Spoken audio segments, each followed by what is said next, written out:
Hello students, स्वागत है आप सभी का मैग्नेट ब्रेन्स की इस प्लेटफॉर्म पर जहां मिलता है आपको बिल्कुल ही फ्री एंड क्वालिटी एजुकेशन। मैं शुभम श्रीवास्तव स्वागत करता हूं आप सभी का class 12th biology NCERT exemplar की सीरीज में, जहां आज की इस लेक्चर में हम आ पहुंचे हैं अपने chapter number 12 biotechnology and its application के लॉन्ग आंसर टाइप क्वेश्चंस की तरफ। इस चैप्टर के माइंड मैप को हमने देखा, एक ऐसा लेक्चर जिसमें हमने इस पूरे चैप्टर को कवर किया था, इस चैप्टर से जुड़े हर एक इंपॉर्टेंट पॉइंट को डिस्कस किया। उसके बाद हमने सॉल्व किया था इसी चैप्टर से इसके कुछ मल्टीपल चॉइस क्वेश्चंस, ऐसे क्वेश्चंस जिनको सॉल्व कर लेने के बाद हमारा इस चैप्टर जो है वो और ज्यादा क्लियर हो जाता है, इसके कॉन्सेप्ट्स और ज्यादा क्लियर हो जाते हैं।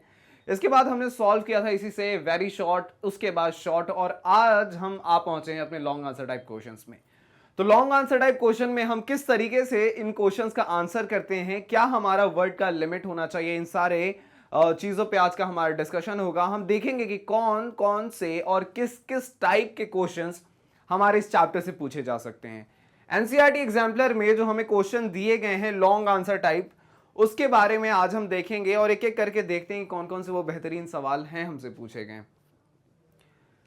तो ये पहला सवाल हमारे सामने आ चुका है, एंड आई थिंक कि कोई भी ऐसा क्वेश्चन नहीं होगा जिसको हम आंसर ना कर पाए, जो हमारे लिए दिक्कत देने वाला हो। सभी बहुत ही आसान क्वेश्चंस हैं। चूंकि इतनी बार हमने इन सब चीजों को देख लिया है, तो अब लॉन्ग में क्या है, उसी को थोड़ा ज्यादा लंबा करके लिखना है। तो चीजें वही हैं, बस थोड़ा ज्यादा लिखना है हमें। तो देखिए पहला सवाल हमसे क्या कहता है, एक नजर डालेंगे। पहला सवाल हमारे सामने आ चुका है, कहता है कुछ ऐसा कि a patient is suffering from ADA deficiency. तो बात है कि एक पेशेंट है, patient is suffering from ADA deficiency. कहने का मतलब है कि ये एक एडीए डिफिशियंसी से सफर कर रहा है। इसका मतलब है कि यहां से हम क्लियर है कि एक जेनेटिक डिसऑर्डर है। यहां से ये क्लियर कर देता है कि ये क्या है, तो ये एक जेनेटिक डिसऑर्डर है, इसमें कोई डाउट नहीं है। सवाल ये कहता है कि ये जो जेनेटिक डिसऑर्डर एडीए डिफिशियंसी है, कहता है कि can he be cured, and then कहता है हाउ। तो कहने का मतलब है कि ये जो एडीए डिफिशियंसी से जूझ रहा है, क्या हम इसको ठीक कर सकते हैं, क्या ये सही हो सकता है, और अगर ये सही हो सकता है, इसका इलाज संभव है, तो वो किस तरीके से होगा। बहुत ही अच्छा सा क्वेश्चन है, और इसका आंसर हम कैसे देंगे। एडीए के फुल फॉर्म की बात करें तो कहता है एडेनोसाइन डीअमाइनेज, इसका फुल फॉर्म हो गया एडीए। एक deficiency is a genetic disorder. Genetic disorder का मतलब, कहने का मतलब ये साफ है कि ये कोई तो ऐसा बीमारी है कि जो भी हमारा ये जो जेनेटिक मटेरियल है, दैट इज डीएनए, इसके किसी सीक्वेंस में किसी तरीके की गड़बड़ी होगी। ठीक है, इसके सीक्वेंस में वो गड़बड़ी है, और उसी गड़बड़ी के कारण ये जो बंदा है, इसको एडीए डिफिशियंसी हो रखा है। ठीक है, सवाल है कि क्या हम इसको ठीक कर सकते हैं। अगर हम इसको ठीक कर सकते हैं तो कैसे करेंगे। तो कैसे का जवाब ये होगा कि ये जो सीक्वेंस में जो प्रॉब्लम है, ये जो डीएनए का ये जो सीक्वेंस है, इसमें जो भी फॉल्ट है, अगर हम इसको किसी भी तरीके से सही कर दें, इसमें अगर हम लोग करेक्शन कर दें, इसमें अगर हम लोग करेक्शन कर दें, तो हम कह सकते हैं कि हाँ, तब हम जाकर के इसमें अगर इसके इस सीक्वेंस में अगर हम करेक्शन कर दे, तो फिर डीएनए जो है वो नॉर्मल बिहेवियर शो करने लगेगा, और उसके बाद हम कह सकते हैं कि हाँ, इसको हम ट्रीट कर सकते हैं। फिलहाल कहता है कि ये कैसे कॉज होता है। तो इसका कॉज होने का मतलब है कि caused by the deletion of a gene from the adenosine deaminase synthesis which leads to the deficiency of ADA enzyme. अब कह रहा है कि डिलीशन हो गया एक जीन का, एक जीन यहां से गायब है फॉर एडिनोसाइन डीअमाइनेज सिंथेसिस। एक ऐसा जीन जिसके मदद से हम क्या करवा रहे थे, जिसके मदद से हम एडिनोसाइन डीअमाइनेज का सिंथेसिस करवा रहे थे, यही गायब हो जाएगा, तो फिर हम कैसे बनाएंगे एडिनोसाइन डीअमाइनेज को। वही सिंपल सी चीज है कि अगर हमें बनाना है गाजर का हलवा, और अगर गाजर ही गायब हो जाए, मतलब कहने का है, तो उस तरीके से तो हम फिर उसका हलवा नहीं बना सकते हैं। तो वही सिंपल सा वो जो जीन इन्वॉल्व था एडीए बनाने के लिए, एडेनोसाइन डीअमाइनेज बनाने के लिए, वही जीन यहां से गायब हो गया। वो जीन गायब हो गया, तो ये एडीए एंजाइम जो है वो बॉडी में नहीं बन सका, एंड एज अ रिजल्ट क्या होता है, इसको एडीए डिफिशियंसी, और इसके कारण से इसके इम्यून सिस्टम में कुछ डैमेज पहुंचता है, और ये इसके इम्यून सिस्टम को डैमेज करता है। सिंपल सा बात है, ये रहा एडीए डिफिशियंसी। कैसे हुआ, तो उस जीन के डिलीशन के कारण हुआ, और जीन जो डिलीट होता है इसके कारण यहां पर एडीए एंजाइम नहीं बन रहा है, और एज ए रिजल्ट ये क्या करता है, इम्यून सिस्टम को परेशान करता है, इम्यून सिस्टम को जाकर के डैमेज करना शुरू करता है। यहां तक आप नोट कर लें। अब सवाल यह है कि यहां तक हमने इसको यहां तक डिस्कस कर लिया। अब सवाल है कि how he can he be cured. सवाल है कि क्या हम उसको ठीक कर सकते हैं। तो बात दरअसल ऐसा है कि हम उसको बिल्कुल ठीक कर सकते हैं। इसका अब सीधा सा आंसर है कैन ही बी क्योर्ड, तो यस इसका आंसर हो जाएगा हाँ, हम इसे कर सकते हैं। अब जो अगला सवाल है इसी में कि हाउ कैसे करें, तो ये रहा हमारा क्वेश्चन। तो कैसे करें उस पर है कि it can be cured by A bone marrow transplantation या फिर एंजाइम रिप्लेसमेंट थेरेपी से। दो चीजें हैं हमारे पास, एक हमारे पास कह रहा है दैट इज की बोन मैरो ट्रांसप्लांटेशन है, एक हमारे पास है बोन मैरो ट्रांसप्लांटेशन,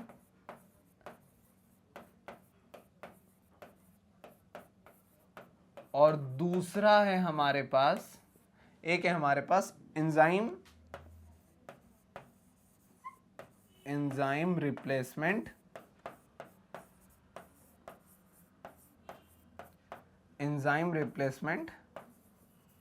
थेरेपी। तो ये हमारे पास दो तरीके हैं जिसके मदद से हम इसको क्योर कर सकते हैं। ठीक है, ये रहा ये सवाल। फिर कहता है कि these do not cure the deficiency completely. अभी भी लेकिन हमने क्या किया, इसको ट्रीट करने की कोशिश की, लेकिन यहां पर अभी भी ये कह रहा है कि ये अभी भी कंप्लीटली क्योर नहीं है, ये पूरी तरीके से हमने इसको सही नहीं किया है। तो जब पूरी तरीके से सही नहीं किया है तो क्या हम इसको पूरी तरीके से सही करने के लिए कोई दूसरा रास्ता अपना सकते हैं? तो बिल्कुल हम किसी दूसरे रास्ते का सहारा लेंगे। अभी अगर ये कंप्लीटली क्योर नहीं हुआ है तो कहते हैं अनदर अप्रोच ये है कि like growing the lymphocyte outside the body. अब इसमें क्या है कि ये बॉडी के बाहर हमने क्या किया, ये रहा बॉडी, और ये बॉडी के बाहर हमने क्या किया है, लिम्फोसाइट को हमने ग्रो करवाया है। और कहाँ ग्रो करवाते हैं हम लिम्फोसाइट को, तो किसी एक सेल कल्चर में। और फिर क्या करते हैं, using a functional ADA complementary DNA, तो किसी सी डीएनए की मदद से हमने इसका फॉर्मेशन करवाया in those lymphocyte. This procedure is done at the embryonic stage, और इसको करना कब होता है, तो एम्ब्रायोनिक स्टेज पे। Then it can be cured permanently. तो एम्ब्रायोनिक स्टेज पे जब इसको हम ट्रीट करते हैं तब हम जा करके इसको परमानेंट क्योर कर सकते हैं, अदरवाइज ये परमानेंटली क्योर नहीं किया जा सकता है। बहुत ही छोटा सा क्वेश्चन था, आसान क्वेश्चन था, इसको आप नोट कर लें, अब इसका स्क्रीनशॉट निकाल लें। फिर हम चलते हैं अपने अगले सवाल की तरफ और देखते हैं कि हमसे हमारा क्वेश्चन नंबर 2 हमसे क्या पूछा जा रहा है। राइट, किसी तरीके का डाउट आपके मन में तो आप उसको बेझिझक पूछ सकते हैं। फिलहाल हम आगे बढ़ते हैं अपने सवाल नंबर 2 की तरफ, देखते हैं कि दूसरा सवाल हमसे क्या कहता है। तो ये रहा हमारे पास दूसरा सवाल। दूसरा सवाल क्या है, कहता है define transgenic animals, explain in detail any 4 areas where they can be utilised. कई बार हमने इसके ऊपर डिस्कशन कर लिया, सेम चीज के ऊपर हमें डिफाइन करना है about transgenic animals. Transgenic animals हम किसे कहते हैं, तो जीएमओ के बारे में हमने सबसे पहले देखा था। दैट इज कि हमने देखा था जीएमओ के बारे में, कहने का मतलब है जेनेटिकली मॉडिफाइड ऑर्गेनिज्म के बारे में हम बात कर रहे थे। इसमें अलग अलग थे, हम प्लांट्स के अंदर मॉडिफिकेशन करते हैं, हम एनिमल्स के अंदर करते हैं, माइक्रो ऑर्गेनिजम्स के अंदर हम करते हैं, हम फंजाई के अंदर करते हैं, मतलब बहुत सारे लिविंग ऑर्गेनिजम्स के अंदर हम उनको जेनेटिकली मॉडिफाई करते हैं ना, हमने उनको जेनेटिकली मॉडिफाइड ऑर्गेनिज्म का नाम दिया था। जब हम एनिमल्स के ऊपर ये काम करते हैं, कहने का मतलब है कि जब हम कहते हैं कि हमने किसी भी तरीके का जेनेटिक मॉडिफिकेशन किया है, हमने जेनेटिक मॉडिफिकेशन किया है किसमें, तो हमने जेनेटिक मॉडिफिकेशन किया है एनिमल्स में। ठीक है, जेनेटिक मॉडिफिकेशन एनिमल्स में किया है, तो हम इन एनिमल्स को क्या कह सकते हैं, हम इन एनिमल्स को हम ट्रांसजेनिक एनिमल्स कह सकते हैं। कहता है क्या कि transgenic animals are the animals which are genetically modified for various purposes. अब यहां पर जेनेटिकली हमने मॉडिफाई तो उसको किया, लेकिन सवाल उठता ये है कि हमने उसको जेनेटिकली मॉडिफाई किया तो किया क्यों, हमारा उससे क्या मतलब। तो इंसान जब ये सारी चीजें करता है तो कहीं ना कहीं कोई ना कोई मतलब छिपा होता है, मतलब कहीं से भी हम कुछ तो प्रॉफिट उधर से ले ले, चाहे हम एग्रीकल्चर सेक्टर का प्रॉफिट उधर से उठा लें, या फिर हम उसको किसी मेडिकल फील्ड से उसको रिलेट कर सकें। तो इस तरीके के लिए जहां से हम इंसानों को फायदा पहुंचता है, हम कोशिश करते हैं कि उधर से फायदा ले ले। तो एनिमल्स के केस में भी यही है। तो ये जो ट्रांसजेनिक एनिमल्स हैं इनका अलग अलग फील्ड में यूज किया जा सके इसलिए इनको मॉडिफाई करते हैं, जेनेटिकली मॉडिफाई किया जा सकता है। तो फिर यहां पर इसके बाद कह भी रहा है कुछ ऐसा कि मतलब किन को किन अलग अलग फील्ड्स में हम यूज कर सकते हैं। तो बात वही है कि देखिए इसको करते कैसे हैं। तो by using the recombinant DNA technology, कैसे हम कर रहे हैं, by using the rDNA technology के मदद से इसको किया जा रहा है। और इसमें एक फॉरेन जीन है हमारे पास उस फॉरेन जीन का नाम है ट्रांसजीन। और इस ट्रांसजीन को हम क्या करते हैं, किसी टारगेट ऑर्गेनिज्म के अंदर हम इंसर्ट करने वाले हैं। मतलब यहां पर जो भी हमारा टारगेट एनिमल है हमारा यहां पर, उस एनिमल के अंदर हम क्या करेंगे, हम इसको इंसर्ट करवाएंगे। और इंसर्ट करवाने के बाद यहां पर उसके अंदर मॉडिफिकेशंस हमें देखने को मिलेगा। ठीक है, तो यही सिंपल सी चीज है दैट इज की ट्रांसजेनिक एनिमल्स के बारे में।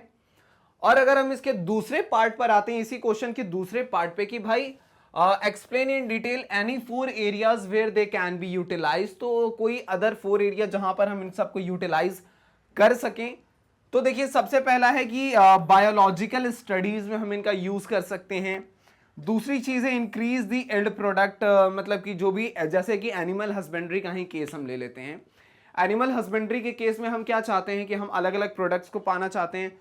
फॉर एग्जाम्पल कि जैसे कि हम हनी पाना चाहते हैं, हम पाना चाहते हैं, हमको मिल्क चाहिए होता है उधर से, हमें उधर से चाहिए होता है मीट चाहिए होता है, इस तरीके की एन नंबर ऑफ थिंग्स हमें चाहिए होता है। तो हम क्या करते हैं, उनकी इल्ड को बढ़ाते हैं जस्ट बिकॉज कि हमें ये सारी चीजें ज्यादा से ज्यादा मिल सकें।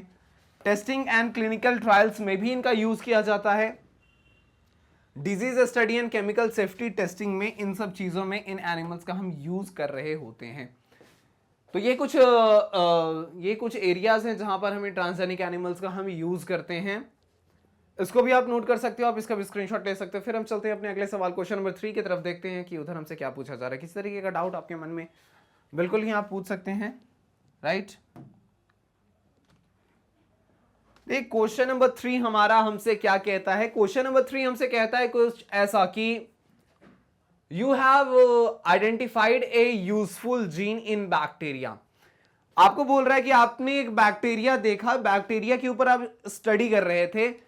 तो बैक्टीरिया के ऊपर आप स्टडी करते टाइम आपको क्या हुआ कि उस बैक्टीरिया में एक कुछ यूजफुल जीन मिला। आपको लग रहा है कि ये एक ऐसा जीन है जो अगर मैं किसी तरीके का जेनेटिक मॉडिफिकेशन करवाना चाहता हूं किसी प्लांट में, तो ये जीन जो है वो मुझे काफी ज्यादा हेल्प करने वाला है। तो आपने क्या किया है, you have identified a useful gene in a bacteria, make a flow chart of the steps that you would follow to transfer this gene to a plant. अब आपको करना कुछ ऐसा है कि इस जीन को उठाना है। ये बैक्टीरिया है आपका, इस बैक्टीरिया के अंदर आपको क्या मिलता है, इस बैक्टीरिया के अंदर आपको एक जीन मिलता है, यूजफुल जीन है, आपको ये मिला। फिर आपने क्या किया, इसको यहां से निकाला और आपको फाइनली इस जीन को क्या करना है, ट्रांसफर करवाना है। और आप ट्रांसफर कहां करवाने वाले हो, तो ट्रांसफर करवाना है किसी भी प्लांट के अंदर। फाइन, आप कौन सा प्रोसेस यहां पर लगाओगे इसके बारे में बात करना। अब ऐसा तो है नहीं कि जीन जो बैक्टीरिया के अंदर मुझे देखने को मिला है, आपको देखने को मिला है, ऐसा तो नहीं कि इस कबर्ड में से कुछ निकालना है और जाकर के उस कबर्ड के अंदर डाल देना है। थोड़ा कॉम्प्लेक्स प्रोसेस होता है ये। तो हम शुरुआत कहां से करेंगे, तो सबसे पहले तो हम उस बैक्टीरिया को पकड़ेंगे। बैक्टीरिया को पकड़ना होगा एंड देन उस बैक्टीरिया में से उस यूजफुल जीन को आइसोलेट करना पड़ेगा। तो हम क्या करेंगे, आइसोलेशन ऑफ यूजफुल जीन। अब ऐसा है कि सीधा हाथ डाल के तो निकाल नहीं सकते, जीन का गेम है, तो कुछ हमें एंजाइम्स की जरूरत पड़ेगी। क्या हम यूज कर सकते हैं यहां पे, तो यहां पर हम लेंगे रिस्ट्रिक्शन एंडोन्यूक्लियेज एंजाइम। अब रिस्ट्रिक्शन एंडोन्यूक्लियेज एंजाइम के मदद से हम उस बैक्टीरिया में से उस यूजफुल जीन को आइसोलेट करेंगे। पहला स्टेप हमारे यहां पे कंप्लीट होता है, हमने जीन को आइसोलेट कर लिया। अब हमारा क्या मुद्दा है कि इसको पहुंचाना है प्लांट तक, लेकिन उससे पहले हमने क्या किया कि प्लांट में वो कैसे जाएगा, तो इसके लिए हमें चाहिए एक अच्छा सा वेक्टर। तो हमने क्या किया कि इस आइसोलेटेड जीन को हमने किधर ट्रांसफर किया, एक सुटेबल वेक्टर में। कह रहे कि transferring of this isolated gene to a suitable vector to create a recombinant DNA molecule. हमने इसको सुटेबल वेक्टर दिया, जिसके मदद से ये क्या बना ले, तो ये आरडीएनए मॉलिक्यूल यहां पर बना ले, दैट इज की रिकॉम्बिनेंट डीएनए मॉलिक्यूल यहां पर ये बना ले। अब इसके बाद हम क्या करेंगे, अब यहां पर सबसे पहले वो जीन था, जीन से हमने क्या किया, उसको किसी वेक्टर में डाला। मकसद यही है कि कोई एक रिकॉम्बिनेंट डीएनए ये बना ले। अब इस रिकॉम्बिनेंट डीएनए को वहां से निकाल करके फिर कहीं और भेजना होगा, तो हम क्या करेंगे कि transferring of this recombinant DNA molecule into the target cell. अब हम यहां से क्या करेंगे, इस रिकॉम्बिनेंट डीएनए को हम यहां से फिर आइसोलेट करेंगे एक बार, और फिर इसको ट्रांसफर हमें करना पड़ेगा कहां, तो जो भी हमारा जो टारगेट सेल है हमें उधर ट्रांसफर करना पड़ेगा। इस रिकॉम्बिनेंट डीएनए मॉलिक्यूल को हम उधर ट्रांसफर करेंगे। अब देखिए कि डीएनए मॉलिक्यूल को अब हम यहां ट्रांसफर कर रहे हैं, लेकिन हमने आइसोलेट किया था जीन को, इस छोटे से जीन को आइसोलेट किया था, और यहां तक टारगेट सेल तक आते आते वो एक डीएनए बन गया। तो इसके लिए हमने बहुत सारे स्टेप्स लिए हैं कि ये वाला जो बीच में स्टेप आया था हमारा, तो सुटेबल वेक्टर दिया गया जिसके मदद से वो आरडीएनए बना ले।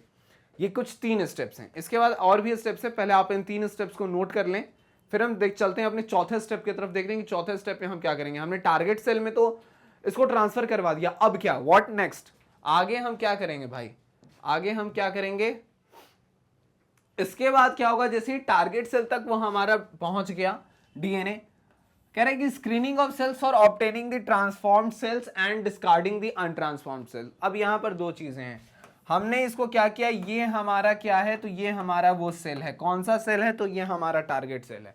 हमने इसमें ट्रांसफर किया, जब हमने ट्रांसफर किया तो हमें, हमारे पास 2 केसेस हो सकते हैं, किसी किसी में हमें ट्रांसफॉर्मेशन देखने को मिलेगा और किसी किसी के अंदर हमें ट्रांसफॉर्मेशन देखने को नहीं मिलेगा।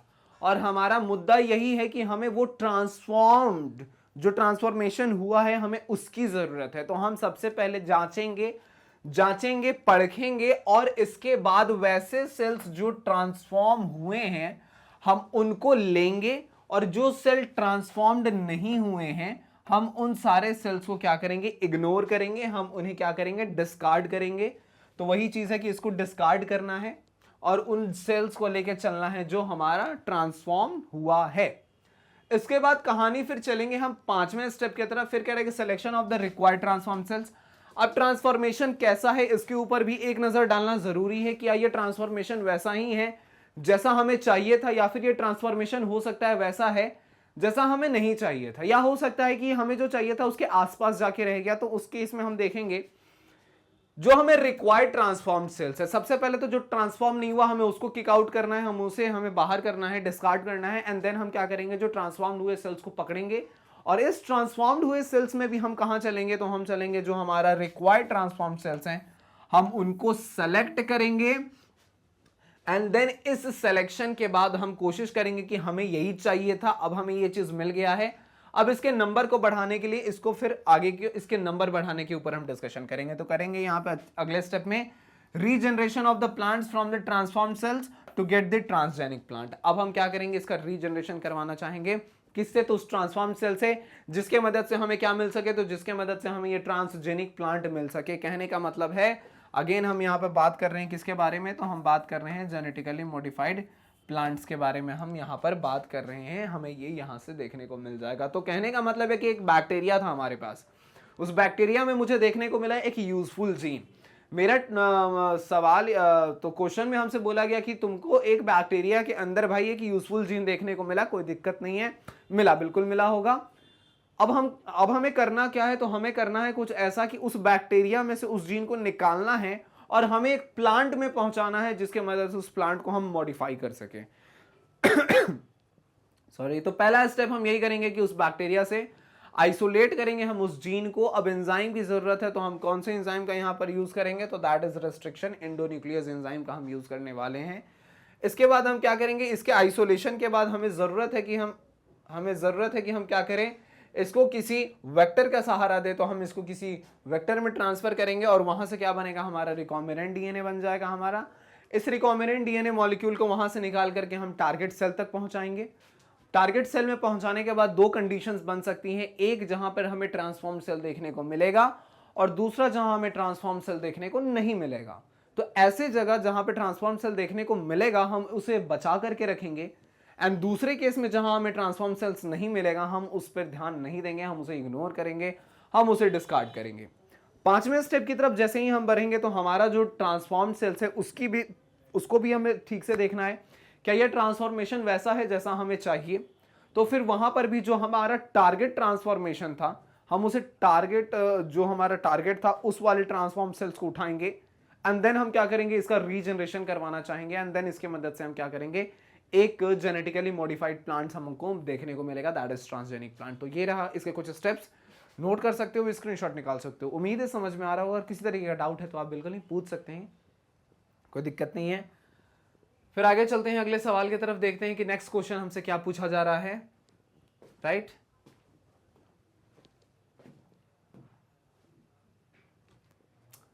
तो आ चुके हैं हम अपने क्वेश्चन नंबर 4 की तरफ। चौथा सवाल हमसे क्या कहता है, एक नजर डालेंगे। चौथे सवाल का कहना है कुछ ऐसा भाई साहब कि हमें बताना है, highlight 5 areas where biotechnology has influenced our lives. तो हमने कई बार देखा है कि आज के समय में जैसे कि इलेक्ट्रिसिटी के बिना लाइफ को जीना संभव नहीं है, वैसे ही अगर हम बायोटेक्नोलॉजी की बात करें, बायोलॉजिकल वर्ल्ड की बात करें, तो इसमें अगर बायोटेक्नोलॉजी को अगर हम साइड कर दें तो हम कई सालों पीछे चले जाएंगे। बहुत सारे फील्ड्स हैं जहां पर ये बायोटेक्नोलॉजी हमें मदद करता है। उन्हीं में से किसी 5 फील्ड्स के बारे में ये पूछ रहा है कि बताइए वो 5 एरियाज जहां पर ये बायोटेक्नोलॉजी अपना इंपॉर्टेंट रोल प्ले करता है। तो उसी के बारे में क्वेश्चन है, बस वही 5 एरिया के बारे में बताना है जिसके मदद से that has influenced our lives. तो इसके बारे में बताना है। कई दफा हमने इसके बारे में डिस्कस किया है, आज एक बार फिर से ये हमारे सामने है तो आज फिर से एक बार डिस्कस करेंगे। तो उन 5 एरियाज की अगर हम बात करते हैं तो एक एरिया हमें देखने को मिलता है, दैट इज की थेराप्यूटिक्स एंड डायग्नोस्टिक टूल।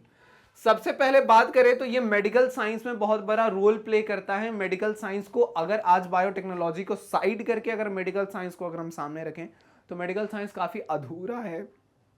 तो बायोटेक्नोलॉजी मेडिकल फील्ड में बहुत जरूरी है। थेरेप्यूटिक्स एंड डायग्नोस्टिक कहने का मतलब है कि अगर आपकी तबीयत बिगड़ जाती है, आपकी तबीयत बिगड़ती है, आप जाते हैं डॉक्टर के पास, डॉक्टर आपको देखते हैं, जांचते हैं, डॉक्टर्स को कोई सिम्टम समझ में आता है तो डॉक्टर क्या करते हैं, आपको कुछ टेस्ट लिख करके देते हैं आपके प्रिस्क्रिप्शन पे। आपको इन टेस्ट को करवाना होता है एंड आफ्टर दैट टेस्ट ये कंफर्म होता है कि आपको ये वाली डिजीज है या नहीं है तो फिर हम उसके ट्रीटमेंट में जाते हैं। कुछ ऐसी चीजें हैं।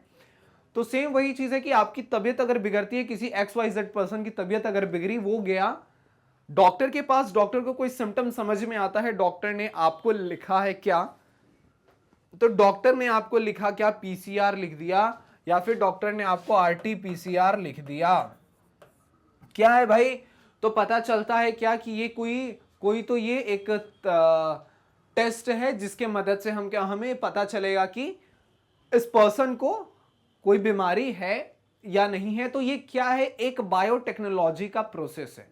पॉलीमरेज चेन रिएक्शन की यहां पर बात की जा रही है। तो पॉलीमरेज चेन रिएक्शन के मदद से हमें ये देखने को मिला कि भाई इस बंदे को ये डिजीज है कि नहीं। तो डायग्नोसिस में इसका बहुत बड़ा रोल है। बायोटेक्नोलॉजी का कहता है कि there are methods which treat for adenosine deaminase deficiency, and RNA DNA technology is for the production of the insulin and human growth hormones. PCR is widely used as a diagnostic tool for the disease detection and methods like gene therapy are used. एक तो हमें ये देखने को मिला।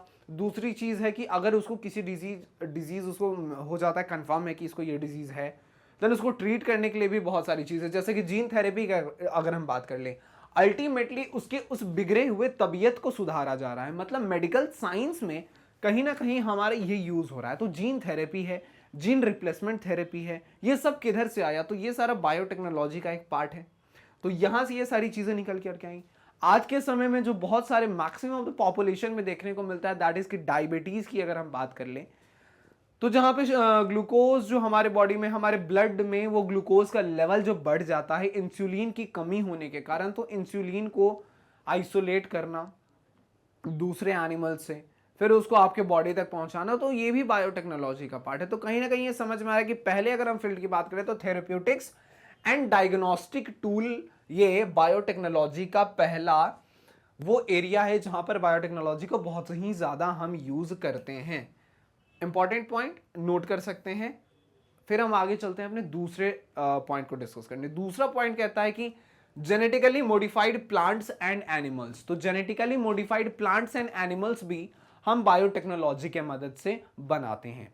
मुद्दा ये है कि क्यों करते हैं हम ऐसा, तो ऐसा हम इसलिए करते हैं ताकि अगर हम प्लांट्स की बात करें तो अगर हम किसी चीज की खेती कर रहे हैं, फॉर एग्जाम्पल कि अगर हम वीट की खेती कर रहे हैं, मेज की कर रहे हैं, राइस है हमारे पास, या फिर कोई दूसरा XYZ कोई भी क्रॉप है, या फिर हम बात कर ले कॉटन की जिसको बहुत सारे इंसेक्ट्स नुकसान पहुंचा रहे थे, लेकिन फिर बायोटेक्नोलॉजी की मदद से जो BT कॉटन को तैयार किया गया वो ऐसे क्रॉप्स थे, ऐसे कॉटन की वो वेराइटी है जिसको ज्यादा बर्बाद नहीं कर पाते वो इंसेक्ट्स। समझ में आ रहा है? तो कहने का मतलब है कि ये ट्रांसजेनिक प्लांट्स या फिर ट्रांसजेनिक एनिमल्स जो हम बनाते हैं, जिसको हमने जेनेटिकली मॉडिफाइड प्लांट्स या फिर जेनेटिकली मॉडिफाइड एनिमल्स का भी नाम दिया है, इनके मदद से हम क्या करते हैं कि जो भी हमें रिक्वायर्ड चीज़ें हैं, जैसे एनिमल हस्बेंड्री के तहत हमें चाहिए, हमें मिल्क चाहिए, मिल्क के अलग अलग प्रोडक्ट्स चाहिए, तो गुड क्वालिटी ऑफ मिल्क किधर से निकलेगा? ट्रांसजेनिक एनिमल्स हमें मिला है, तो इसके मदद से हम ऐसा करना चाहते हैं कि ये एनिमल्स जो है इसके अंदर जो डिजीज रेसिस्टेंस क्षमता वो बढ़ जाए। तो कहने का मतलब है कि फाइनली हमें जो प्रोडक्टिविटी मिलने वाली है हम उस प्रोडक्टिविटी को कैसे मैक्स टू मैक्स पहुंचा सकें और हम अपनी इन्वेस्टमेंट को कहां से कम कर सके। तो इसके लिए हमने जेनेटिकली मॉडिफाइड ऑर्गेनिज्म का सहारा लिया। ये भी जो काम है ये बायोटेक्नोलॉजी के अंदर आता है। तो हमारे पास ये दो चीजें हैं, 5 में से 2 को हमने यहां डिस्कस किया। इसको भी आप नोट कर लो, आप इसका भी स्क्रीनशॉट निकाल लो। फिर हम चलते हैं अपने तीसरे पॉइंट की तरफ, देखते हैं कि हमारा तीसरा पॉइंट जो है वो बायोटेक्नोलॉजी से वो कौन सा है। राइट, तीसरे पॉइंट की तरफ अगर हम चलें तो तीसरा पॉइंट आ गया हमारे पास फॉरेंसिक एंड पैटर्निटी टेस्ट के लिए।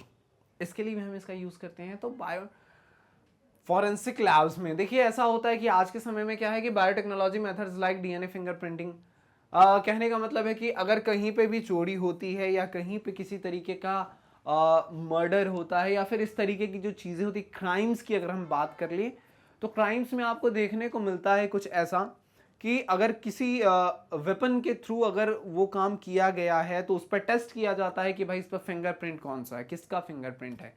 तो ऐसा है कि फिंगरप्रिंट को टेस्ट करके हम पता लगा लेते हैं कि भाई वो इंसान कौन है, ये चीज़ें कहाँ से निकल करके आई। आज हमारे मोबाइल के फोन्स में भी ये लॉक्स लगने शुरू हो गए। तो सबसे पहले ये कॉन्सेप्ट DNA फिंगरप्रिंटिंग का आया कि भाई हर इंसान का ये जो पहचान है वो अलग अलग है, किसी का भी फिंगरप्रिंट दूसरे से मैच नहीं करता एट एनी कॉस्ट। तो उस वाले केस में हमें क्या देखने को मिलता है कि इसको हमने कहाँ यूज़ किया, तो फॉरेंसिक साइंस में यूज़ किया। तो इन सब चीज़ों का इस तरीके से यूज़ कर सकते हैं। दूसरा कि पैटर्निटी टेस्ट की बात कर रहे हैं तो help in solving crime cases and determination of genetic parents. तो ऐसा होता है कि जेनेटिक पेरेंट्स में भी कि फॉर एग्जांपल आपने सुना होगा बहुत सारे मूवीज़ में या फिर टीवी शोज़ में ऐसा होता है कि 2 लोग लड़ रहे हैं कि ये बच्चा मेरा है तो ये बच्चा मेरा है। अब सवाल उठता है कि कोर्ट कहता है कि कोर्ट ये डिसाइड करता है कि मेडिकल टेस्ट के बाद ये पता लगाया जाएगा और देन ये बोला जाएगा कि ये बच्चा किसका है। तो वो मेडिकल टेस्ट कौन सा है, हम इसी बायोटेक्नोलॉजी का सहारा लेते हैं एंड देन हम वहाँ पर ये डिटरमाइन करते हैं कि भाई इसका रियल पेरेंट्स कौन से हैं, जेनेटिक पेरेंट्स कौन से हैं। तो इन सब चीज़ों के बारे में पता लगाया जा सकता है। तीसरा पॉइंट हमारे सामने। चौथे पॉइंट की अगर हम बात करें तो हमारे पास है waste water treatment. Waste water treatment जो हम इतने सारे वाटर्स को यूज करते हैं एंड देन सीवेज के थ्रू हम उसको क्या करते हैं, सीवेज के थ्रू वो सारा पानी क्या है वो फिर बड़े बड़े नदियों में मिलता चला जाता है। तो हमारे रिवर्स भी पॉल्यूट होते जा रहे हैं। तो सवाल है कि हम उन वेस्ट वाटर्स को ट्रीट करें, उनको साफ करें। तो उसके साफ सफाई में भी या बायोटेक्नोलॉजी का रोल सामने आता है। माइक्रो ऑर्गेनिजम्स के मदद से हम ये काम करते हैं। माइक्रोब्स इन ह्यूमन वेलफेयर नाम के चैप्टर में भी हमने इस चीज के बारे में थोड़ा सा डिस्कशन किया था। मेथानोजेन बैक्टीरिया वगैरह वहां पर हमने देखा था। तो micro organisms are added with the waste water which is digested by the bacteria and it helps in the degradation of organic waste. तो इस तरीके से हम क्या करते हैं, उस गंदे पानी को भी हम साफ करते हैं। एंड 5वां पॉइंट है एनर्जी प्रोडक्शन। तो बायोटेक्नोलॉजी में हम कुछ माइक्रो ऑर्गेनिज्म जैसे कि मिथेनोजन वगैरह यूज करके हम मीथेन गैस की प्राप्ति कर लेते हैं, कुछ बायोफ्यूल्स हमें मिल जाते हैं। तो वो एनर्जी प्रोडक्शन में भी बायोटेक्नोलॉजी रोल सामने आता है। तो 5 चीज़ें, सबसे पहले थेरेप्यूटिक्स एंड डायग्नोस्टिक टूल, दूसरा हमारे पास था जेनेटिकली मॉडिफाइड ऑर्गेनिजम्स, तीसरा हमारे पास है फॉरेंसिक एंड पैटर्निटी टेस्ट, चौथा है हमारे पास वेस्ट वाटर मैनेजमेंट एंड 5वां हमने देखा अबाउट एनर्जी प्रोडक्शन। तो ये 5 ऐसे फील्ड्स हैं जहां पर बायोटेक्नोलॉजी का बहुत ही ज्यादा यूज है। तो इसको भी आप नोट कर लें, आप इसका भी स्क्रीनशॉट निकाल लें। आसान क्वेश्चन, बेहतरीन क्वेश्चन, मजेदार क्वेश्चन। फिर हम चलेंगे अपने अगले सवाल की तरफ, देखेंगे कि हमारा नेक्स्ट क्वेश्चन हमसे क्या कहता है। राइट, अगले सवाल की तरफ बढ़ते हैं। अगला सवाल क्या है, क्वेश्चन नंबर 6 हमारे सामने आ गया। तो भाई क्या है क्वेश्चन नंबर 6, इसके ऊपर डिस्कशन करते हैं। तो कहता है कुछ ऐसा कि what are the various advantages of using genetically modified plants to increase the overall yield of the crop. तो सबसे पहले तो है कि what are the various advantages of using genetically modified plants. तो हमने जेनेटिकली मॉडिफाइड प्लांट्स को बनाया। आप देखिए कई बार ये सारे क्वेश्चंस आ गए हैं। तो कहने का मतलब है कि आपको समझ में आ रहा होगा कि क्वेश्चन अगर हमसे इस चैप्टर से पूछता है तो हमारा क्वेश्चन किस टॉपिक के अराउंड घूमने वाला है। ये कुछ वो टॉपिक है, जैसे जेनेटिकली मॉडिफाइड ऑर्गेनिज्म एक पॉइंट है। अगर इस चैप्टर से आपको पूछेगा कुछ, तो ये एक वो जगह है जहां से आपसे क्वेश्चन पूछा जा सकता है। कहने का मतलब है कि हर एक क्वेश्चन बीच करके या फिर हमारे कॉन्सेप्ट में ये जेनेटिकली मॉडिफाइड प्लांट्स वाला केस आता जा रहा है। तो फिर अगेन ये वही चीज है कि जेनेटिकली मॉडिफाइड प्लांट है हमारे पास, तो हमें क्या कह रहा है कि क्या एडवांटेजेस है, वेरियस एडवांटेजेस इसको यूज करने के लिए to increase the overall yield of the crop. तो सबसे पहले तो भाई ये जेनेटिकली मॉडिफाइड प्लांट्स को हमने बनाया क्यों, तो हमारे पास कुछ कमियां थी, कुछ जिसके वजह से हम कई बार परेशान हो रहे थे। तो हमने सोचा कि इस परेशानी को सॉल्व करने के लिए हम जेनेटिकली मॉडिफाइड क्रॉप्स का सहारा लेते हैं, जेनेटिकली मॉडिफाइड प्लांट्स का सहारा लेते हैं। तो भाई एक एक करके पहले तो हम उन प्रॉब्लम्स के बारे में डिस्कस करते हैं। प्रॉब्लम सबसे पहले ये है कि हमारे पास जो सीड था, पहले जो हमारे पास सीड है उसकी क्वालिटी जो थी ना, अगर इस सीड की अगर हम क्वालिटी की बात करें तो quality was not that good, quality उतनी अच्छी नहीं थी। अब क्वालिटी उतनी अच्छी नहीं थी तो क्या है कि प्रोडक्टिविटी उतनी अच्छी नहीं थी, पहला दिक्कत। दूसरे दिक्कत की बात करें तो हमारे पास ऐसे कोई केमिकल्स नहीं थे। फॉर एग्जाम्पल हमारे पास क्या है कि एक्सेस नहीं है बहुत सारे फार्मर्स के पास कि वो फर्टिलाइजर्स का यूज कर सकें, फर्टिलाइजर्स पे पैसा लगा सके, पेस्टिसाइड्स पे पैसा लगा सके, फर्टिलाइजर्स जिसके मदद से max to max nutrient soil से एब्जॉर्ब किया जा सके। तीसरी चीज है कि पेस्ट वगैरह फसल को बहुत परेशान कर रहे थे, साथ साथ इंसेक्ट वगैरह भी उसे बहुत ज्यादा परेशान कर रहे थे, जिसके वजह से क्या है कि हमारी जो फसल है वो बर्बाद होती चली गई। ये दिक्कत। इसके बाद दिक्कत ये है कि इरिगेशन का प्रॉब्लम है हमारे पास, दैट इज कि पानी जो है वो बहुत ही ज्यादा हमें सप्लाई करना पड़ता है हमारे फार्मलैंड के तरफ, हमारे फार्मर्स को, लेकिन उतना पानी जो है वो हमारे पास है नहीं। तो क्यों ना हम कुछ ऐसे प्लांट्स को बनाएं जो बहुत ही कम पानी का यूज करके मतलब मैक्स टू मैक्स प्रोडक्ट देने की कोशिश करें, मैक्स टू मैक्स प्रोडक्ट हमें प्रोडक्टिविटी दे सके, तो हम उसके तरफ ध्यान देंगे। तो ये सारी कुछ प्रॉब्लम्स हैं। तो सबसे पहले हम कोशिश करेंगे कि सीड के क्वालिटी को बढ़ाएं, ताकि ये सीड को जैसे ही हम लगाएं जमीन में, ये प्लांट्स जो हैं वो गुड क्वालिटी के हों। सबसे पहली बात है कि फर्टिलाइजर्स वगैरह का यूज करने की जरूरत ना पड़े, बायो फर्टिलाइजर वगैरह से अगर जरूरत पड़े तो कभी काम चल जाए, अदरवाइज फर्टिलाइजर्स इन सब की जरूरत ना पड़े। पेस्ट और इंसेक्ट्स जो हैं वो हमारे फसल को बर्बाद ना कर सकें, और इसके बाद है जो इरिगेशन वगैरह का प्रॉब्लम है, ये सारे प्रॉब्लम से हम बच सकें। तो इन सारे प्रॉब्लम्स का सॉल्यूशन हम चाहते थे, तो इन सारे प्रॉब्लम्स का सॉल्यूशन हमें किधर मिला, तो वो सारे प्रॉब्लम्स का सॉल्यूशन हमें मिला इधर जेनेटिकली मॉडिफाइड प्लांट्स के अंदर। और जब ये सारे प्रॉब्लम्स दूर हो जाएंगे तो अल्टीमेटली क्या है, हमारा जो यील्ड है क्रॉप का वही बढ़ने वाला है, अल्टीमेटली हमारा यील्ड जो है क्रॉप का वही बढ़ने वाला है। तो इन प्रॉब्लम्स के ऊपर बात है। तो सबसे पहले कह रहा है कि genetically modifieds are the more resistant towards the abiotic stresses like climate, temperature and pH changes. तो टेम्परेचर अगर बहुत ज्यादा वैरी करता है, मौसम में चेंज आता है, या फिर टेम्परेचर एक जगह में क्या है, कैसा है, तो बहुत ज्यादा गर्मी है, टेम्परेचर हाई है, दूसरे रीजन में टेम्परेचर बहुत ज्यादा लो है, तो इस तरीके के वाइड टेम्परेचर को भी ये टॉलरेट कर सके, पीएच चेंज वगैरह पर भी ये असर कर सके ये। तो इसको क्या है कि इस तरीके के लिए हमने इन प्लांट्स का यूज किया। Thus the plants can grow normally in unfavorable condition। तो अनफेवरेबल कंडीशन में भी ये प्लांट ग्रो कर रहा है, और अनफेवरेबल कंडीशन में प्लांट ग्रो कर रहा है, तो हमें क्या है, अल्टीमेटली हमें हमारा ही फायदा है इसमें। फिर कह रहा है कि genetically modified plants can give more yields of products, ये बात है, ठीक है, ये सारी चीजें हैं।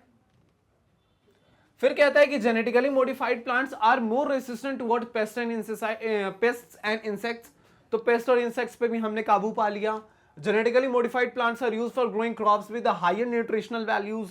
तो इसके अंदर हायर न्यूट्रिशनल वैल्यूज थे। हमने बायोफोर्टिफिकेशन नाम का एक टॉपिक भी पढ़ा था, आपको नहीं याद है तो आपका होमवर्क है कि आप उस टॉपिक को एक बार रिवाइज करके आएंगे। अगर आपको पता है तो आप उसका आंसर दे सकते हैं कमेंट बॉक्स में कि भाई व्हाट वाज द बायोफोर्टिफिकेशन। हमने यहाँ पर न्यूट्रिशनल वैल्यू को बढ़ाया, जैसे कि स्टार्च, प्रोटीन, विटामिन्स, इन सब के कंटेंट को जो है हमने क्या किया है, डबल कर दिया है, ट्रिपल कर दिया है। फिर है कि genetically modified plants have products that is fruits और vegetable with much longer shelf life. तो ये सारे कुछ चीजें हैं जिसके मदद से अल्टीमेटली हमारा जो क्रॉप है वो बहुत ही उच्च क्वालिटी का बनने वाला है। तो ये रहा ये क्वेश्चन का आंसर। उम्मीद है कि आपको समझ में आया होगा। इसको भी आप नोट कर सकते हैं, आप इसका भी स्क्रीनशॉट निकाल सकते हैं। फिर हम चलते हैं अपने अगले सवाल क्वेश्चन नंबर 7 की तरफ और डिस्कस करते हैं कि हमारा 7वां सवाल हमसे क्या पूछा जा रहा है। फाइन, आप इसको भी नोट कर लो। तो आगे चलते हैं अपने अगले सवाल की तरफ, देखते हैं कि हमारा नेक्स्ट क्वेश्चन हमसे क्या कह रहा है। तो क्या है भाई हमारा नेक्स्ट क्वेश्चन? तो नेक्स्ट क्वेश्चन है हमारा दैट इज क्वेश्चन नंबर 6 हमारे पास आ चुका है। क्वेश्चन नंबर 6 हमसे कहता है कि explain with the help of one example. तो किसी एक एग्जांपल की मदद से हमें एक्सप्लेन करना है कि explain of how genetically modified plants can. तो अगेन ये क्वेश्चन जो है हमारा वो जेनेटिकली मॉडिफाइड प्लांट से रिलेटेड है। दो चीजों में हमारे क्वेश्चन को पूछा गया है, ए एंड बी।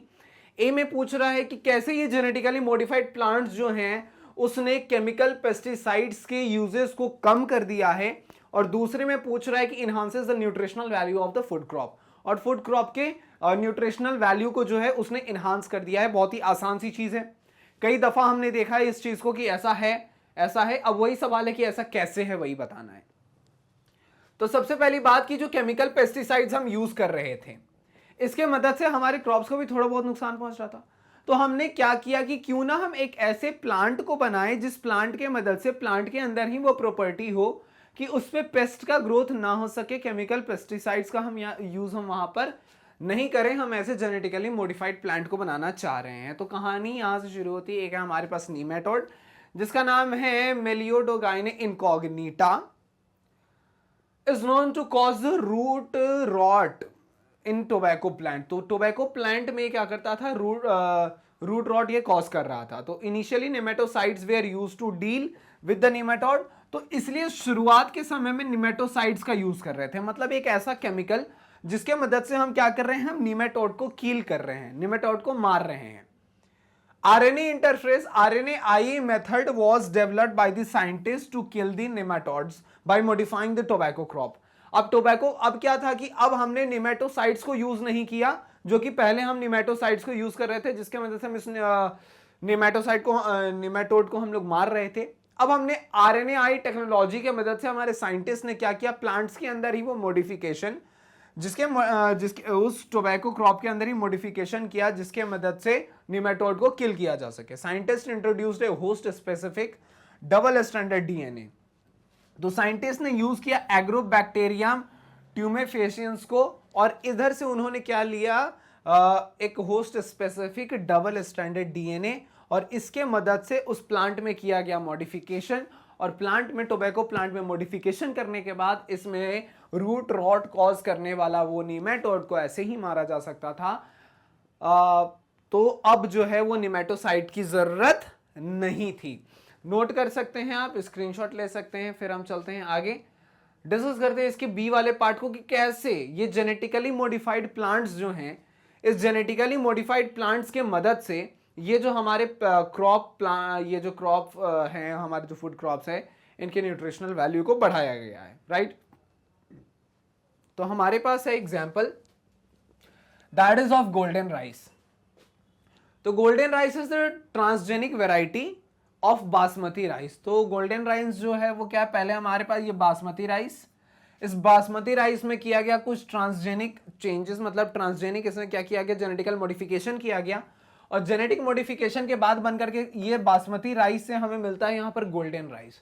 तो which gives high yield and rich vitamin A इसके पास ज्यादा है, a beta carotene gene from the daffodil plant was introduced into the rice plant to nutritionally enrich the vitamin A. अब सवाल यह है कि गोल्डन राइस में क्या ताकत है, तो ताकत बस इतना है कि इसमें विटामिन ए जो है ये थोड़ा ज्यादा है, और ये हमें मिला कहाँ से, तो ये हमें मिलता है इस डैफोडिल के प्लांट से। डैफोडिल के प्लांट से हमने बीटा कैरोटीन नामक जीन को निकाला और फिर इसको इंट्रोड्यूस किया गया बासमती राइस में, एंड देन जाकर के बनता है हमारा गोल्डन राइस। इसको कुछ मैथमेटिकल फॉर्मूला के तहत लिखना चाहें तो हम ऐसे लिख सकते हैं, इसको ऐसे लिख सकते हैं कि beta carotene gene of daffodil plant को जब हमने इंट्रोड्यूस किया इनसाइड बासमती राइस तो जाकर के हमें क्या देखने को मिलता है, ये हमारा गोल्डन राइस है। और एज अ रिजल्ट हमें क्या हुआ देखने को मिला, तो इसमें जो है विटामिन ए जो है वो हाई है, ज़्यादा है, तो ये हमें देखने को मिला। कुछ यही कॉन्सेप्ट है हमारे यहाँ पे, इसको भी आप नोट कर लो, स्क्रीनशॉट निकाल लो। किस तरीके का डाउट है तो आप उसे बिल्कुल ही पूछ सकते हैं। फिर हम चलते हैं अपने अगले सवाल की तरफ, देखते हैं कि हमारा नेक्स्ट क्वेश्चन हमसे क्या पूछ रहा है। फाइन, तो देखिए नेक्स्ट क्वेश्चन हमारे सामने आ चुका है। कहता है कुछ ऐसा कि list the disadvantages of insulin obtained from the pancreas of slaughtered cause and pig. तो इसके क्या डिसएडवांटेजेस थे उसके बारे में हमें बात करना है। इनिशियली यहां से हमें कुछ डिसएडवांटेजेस देखने को मिले, तब हमने इसके ऊपर और काम किया, राइट। तो वही क्या डिसएडवांटेजेस थे, क्या इसके लिमिटेशंस थे, क्या ड्रॉबैक्स थे, उसके ऊपर एक क्वेश्चन है। ऑब्टेन्ड फ्रॉम जो स्लॉटर्ड काउज एंड पिग्स के पैनक्रियाज से हमें देखने को मिलता है। तो सबसे पहली बात है कि हमारे कुछ जेनेटिक मेकअप जो है वो भी थोड़ा अलग है। तो थोड़े जेनेटिक मेकअप अलग होने से क्या होता है कि जब उन एनिमल्स के इंसुलिन को अगर हम इंसान की इंसुलिन के अंदर डालते हैं तो उस केस में हमें देखने को क्या मिलता है, कुछ तरीके का केमिकल रिएक्शंस हमें देखने को मिल सकता है। लाइक कि हमारा बॉडी उसको एक्सेप्ट करेगा कि नहीं, मतलब इंसान का बॉडी उसको एक्सेप्ट करने वाला है या नहीं करने वाला है, ये सारी चीजें मैटर कर जाती हैं। तो ये कह रहा है कि the insulin obtained from the slaughtered animals was slightly different from Humulin. तो कहने का मतलब है ह्यूम्यूलिन क्या है भाई, तो ये कुछ ऐसा है कि ये दिस इज ह्यूमन का इंसुलिन है ये, ठीक है, नाम से भी आपको समझ में आता होगा। And causes the allergic reactions to human, चूंकि थोड़ा सा अलग था ये, तो दैट इज वाई ये क्या करता था, ये थोड़ा सा एलर्जिक रिएक्शन कॉज कर रहा था। तो ये एलर्जिक रिएक्शंस कॉज करने की वजह से तबीयत ठीक होने की जगह और बिगड़ सकती है। Slaughtering animals for insulin is against ethics, ये भी बात सही है कि slaughtering animals for insulin is against ethics. And cost of bovine insulin was very high, और इसका जो इंसुलिन का जो कॉस्ट था this was also high. So these are some drawbacks जिसके कारण हम कह सकते हैं कि ये बहुत ज़्यादा नहीं चला। इसके बाद हमें ज़रूरत पड़ी तो इसमें चेंजेस किए गए, कैसे चेंजेस किए गए आपको पता है, हम आगे डिस्कस करेंगे। हमने ऑलरेडी इसके बारे में माइंड मैप में डिस्कस किया है, ठीक है, इसको भी आप नोट कर सकते हो, स्क्रीनशॉट ले सकते हो। फिर हम आगे चलते हैं। मतलब कुल मिलाकर के बात इतना है कि इससे क्या हो रहा था कि एनिमल्स को भी मारा जा रहा था, तो वो अलग चीज़ है, कॉस्ट ज़्यादा है। दूसरी चीज़ है कि ह्यूमन इंसुलिन से ये अलग था थोड़ा, तो ये जब ह्यूमंस की बॉडी के अंदर जाता था तो कुछ एलर्जिक रिएक्शंस करने के कारण ये तबीयत को और ज़्यादा खराब कर सकता था, राइट। क्वेश्चन नंबर 8 हमारा क्या कहता है, क्वेश्चन नंबर 8 हमसे कहता है कि list the advantages of recombinant insulin. तो रिकॉम्बिनेंट इंसुलिन जो हमारे पास आया, ये हमने अब क्या किया है कि इसमें कुछ सुधार किया है। सुधार हमने कुछ ऐसा किया है तो उसके एडवांटेजेस के बारे में पूछ रहा है कि मतलब आपके पास जो डिसएडवांटेजेस थे जो स्लॉटर एनिमल से आपको मिल रहे थे, तो कुछ डिसएडवांटेजेस थे तो आपने उसमें काम किया, तो अब एडवांटेजेस आपको कुछ तो देखने को मिला होगा इस रिकॉम्बिनेंट इंसुलिन का। वो एडवांटेजेस क्या है, तो सबसे पहला कह रहा है कि recombinant insulin has no allergic reaction while bovine causes allergy. वो तो हमें देखने को मिला ये एलर्जी कॉज कर रहा था, दैट इज वाई हमने क्या किया है, रिकॉम्बिनेंट इंसुलिन बनाया है। और ये रिकॉम्बिनेंट इंसुलिन क्या है कि ये कोई ऐसा एलर्जिक रिएक्शंस कॉज नहीं करता है, ठीक है। दूसरी चीज अगर हम इसके दूसरे टॉपिक पे बात करें तो this stop slaughter of the large number of animals, जो इथिक के अगेंस्ट था, अब उधर भी काम हो रहा है। तीसरे पॉइंट में हम ये कह सकते हैं कि इसका कॉस्ट जो है is also not that high. Cost भी इसका बहुत ज्यादा हाई नहीं है, पॉकेट फ्रेंडली भी नहीं है, एग्जैक्टली पूरा पॉकेट फ्रेंडली टर्म यूज करके भी हम नहीं बोल सकते, लेकिन हम ये कह सकते हैं कि इसका कॉस्ट भी इतना ज़्यादा नहीं है कि आपको बहुत अगर तबीयत खराब है तो बहुत ज़्यादा आपको सोचने की ज़रूरत है। तो कहने का मतलब है कि कॉस्ट के हिसाब से भी दिस इज़ गुड।